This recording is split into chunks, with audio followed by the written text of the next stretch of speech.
Vlatko, what'd you think of the team's mentality, particularly beginning of the game, jumping on them quickly, getting the goals, and then just the overall performance in absence of maybe a few more chances put away?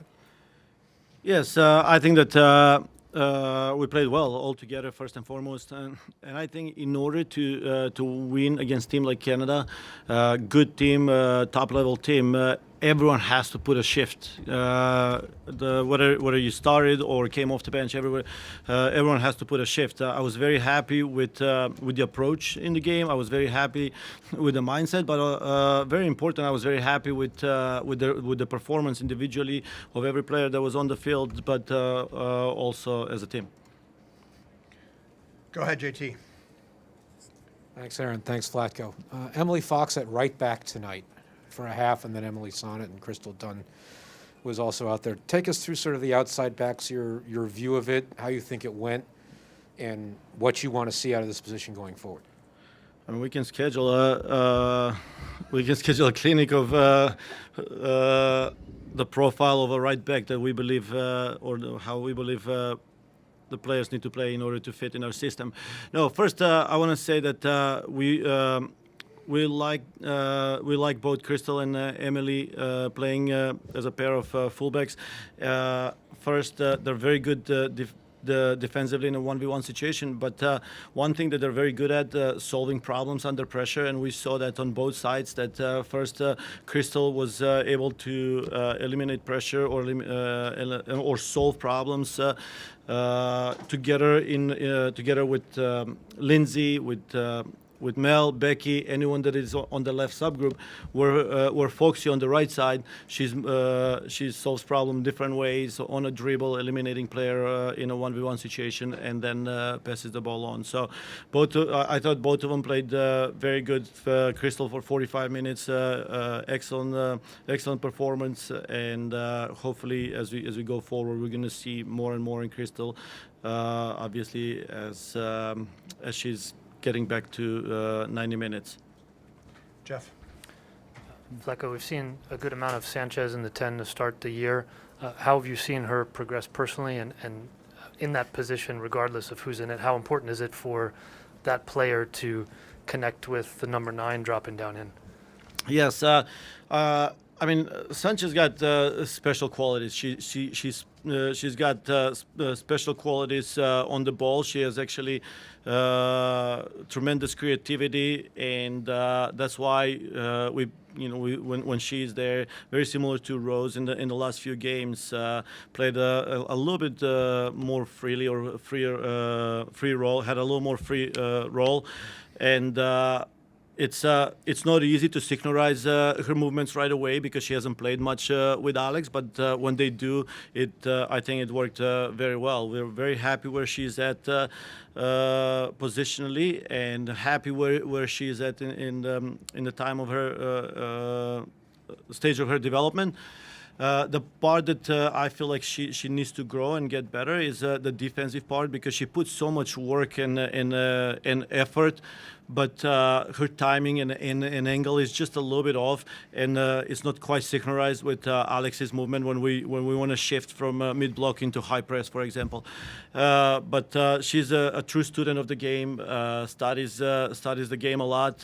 We do a lot of videos, a lot of work with her, and I have no doubt that she's gonna get better. In fact, games like this is what is going to help her get better, because if we do try certain things with her against team that is not going to expose us, we're probably not going to see everything that we want to see. Now every little thing, if you're not in the proper spot, if you're one step to the left or one step to the right, you're going to get exposed, and that's where you learn the most. Lakin, go ahead. Hey, Vlatko. Just curious, your overall thoughts on Mallory's performance, and is this kind of what you expect from her every game? I mean, I don't know if I would say that's what I expect, but that's what I would want from her every game. 2 goals. What is it to say? And it's not just the 2 goals. Like her flair in the game. It just makes the game look so easy sometimes. And every time I watch her play, not just in game but in trainings, I feel like I can go back and play this game again. That's how easy it looks. She plays so well individually, but we can see more and more on Mel combining with the players around. One of the reasons why I felt like our left subgroup was good. It was because of her synchronized movement with Lindsay and Crystal. No, hold on. We'll go back and then go ahead, Meg. Yep. Yeah, hi, Vlatko. Congratulations. There's been a lot of criticism or discussion around the midfield over the last year, and I was wondering what you saw today. Did they meet your expectations? For example, you put Christy Mewis into the midfield as well, and how did you feel she performed? First, thank you for letting me know because I don't read papers or try not to. I wouldn't say I don't. I'm not on social media because of the criticism. Obviously, we have a plan and we have a process, and we believe that in the plan and the process that we have the plan is in several stages, and in the stage that we're at right now, I'm actually very happy with our midfield. We saw it today. First, I'm going to start with Andy. I thought she was tremendous. I thought that she was very good defensively and cover every little gap that developed. And part of the reason why Canada couldn't break us through the middle was because of Andy and her ability to close down. Lindsay, she's on both sides of the ball. Lindsay was Lindsay. She, just pressure doesn't faze her, and she has ability to do things on the ball that not many players can do. She's just a world-class midfielder. But one thing that I was happy about Lindsay is that she doesn't neglect the work off the ball. She puts a proper shift and effort off the ball. So that's what makes her world class. And obviously we talked about Sanchez in the triangle as well. Yep. And the kid from Cincinnati wasn't out there tonight. Go ahead. Vlatko, back to the forward line.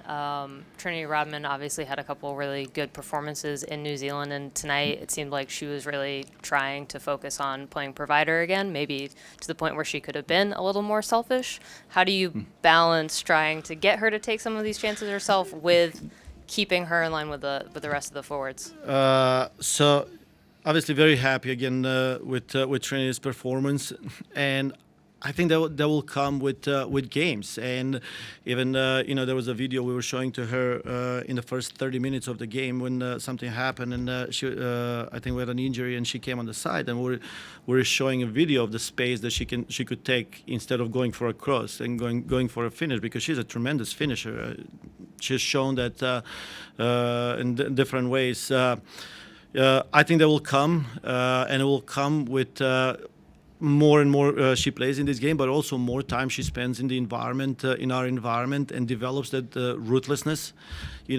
She needs to develop the ruthlessness, and Soph Smith, who is not here, and Ashley Sanchez. These are young players. They're great players, but it just takes a little more, and I don't know what it is, but we call it the ruthlessness. When we're up 2-0, we could have easily scored another 2 or 3 goals, or created enough opportunities to score 2 or 3 goals.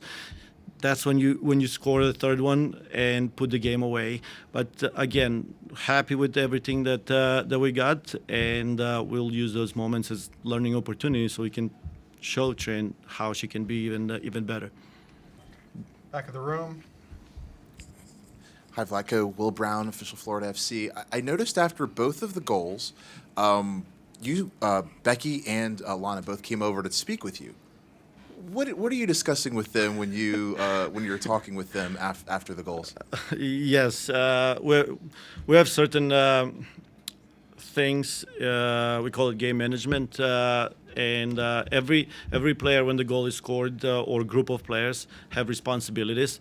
Becky and Alana's responsibility to come and they have certain subgroups that they provide information if there is something that needs to be changed. Like I think I can't remember if it was after a goal or in one moment we needed to change the personnel in the positions. We had to move Mel a little bit more central and Christy on the left. So it's hard for me, especially 15,000 people, to yell on the other side to organize that. And both of them understand the game so well that they can pass on information correctly. Steph, please. Thank you, Aaron. Vlatko, after everybody, including me, asking you about Taylor Korniak as a 6, when you put her in tonight kind of higher up the field, first of all, were you laughing internally thinking, watch this? And second, how much of it was a response to a late game state with a Canada that was kind of making it physical out there, trying to keep it at 2-0? So obviously, when we're preparing from game to game, there's certain things that we want to see, and just because Taylor was in a 6th position in a certain game doesn't mean that Taylor is a 6. We know what we can expect from Taylor as a 6. We know what we can expect for Taylor as an 8. And we also know what we can expect for Taylor as a 10. But also there's certain things, and we call it, again, game management, where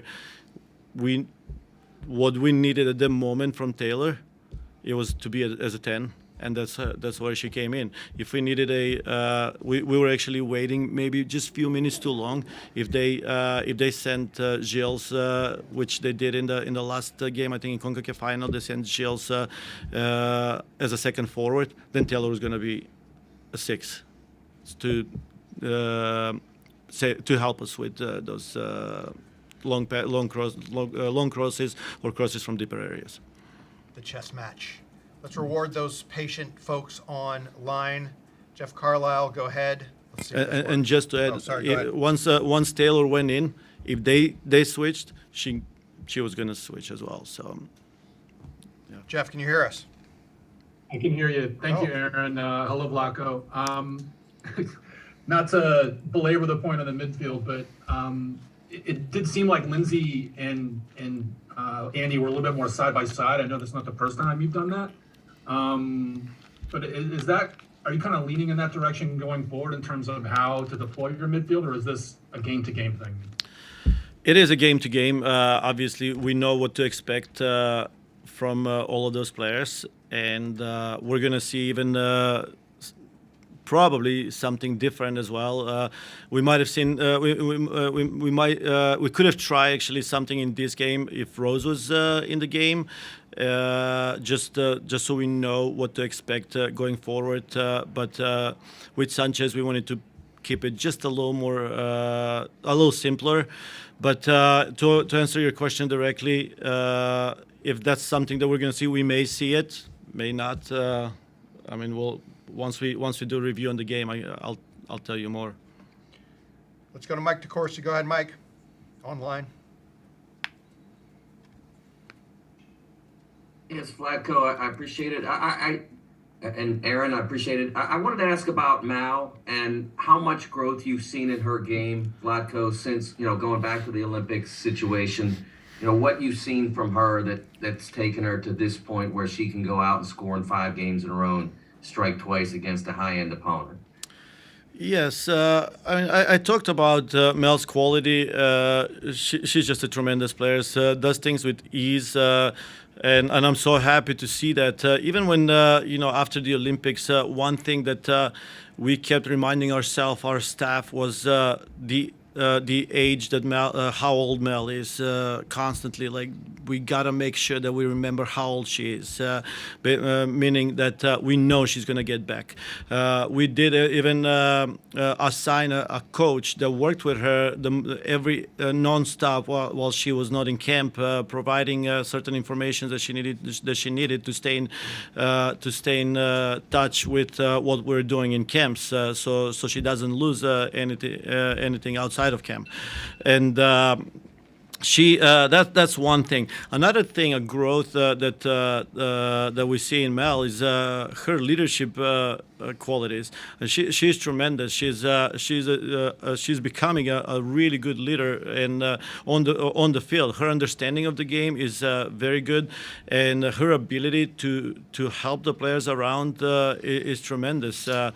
And we actually talk to her about it a lot and show videos, and sometimes she does it without mechanically, without even thinking about it, and she doesn't realize how much she's helping with her communication, especially some of the younger players that sometimes play around her, like Ashley Sanchez or Ashley Hatch or Trinity. So very happy with her, and I truly believe that we still haven't seen the best of Mal. All right, last one goes to Kyle Bond. Kyle, you better make it a good question because I'm squeezing you in. Go ahead. I appreciate that very much, Coach. Thank you for your time. I just wanted to build on what you were just talking about with Mal and Mike's question. You just kind of led me perfectly into it. You said there's plenty more still to come from her. What is still to come from Mal, and what's how far can she go with the run of confidence that she's in right now?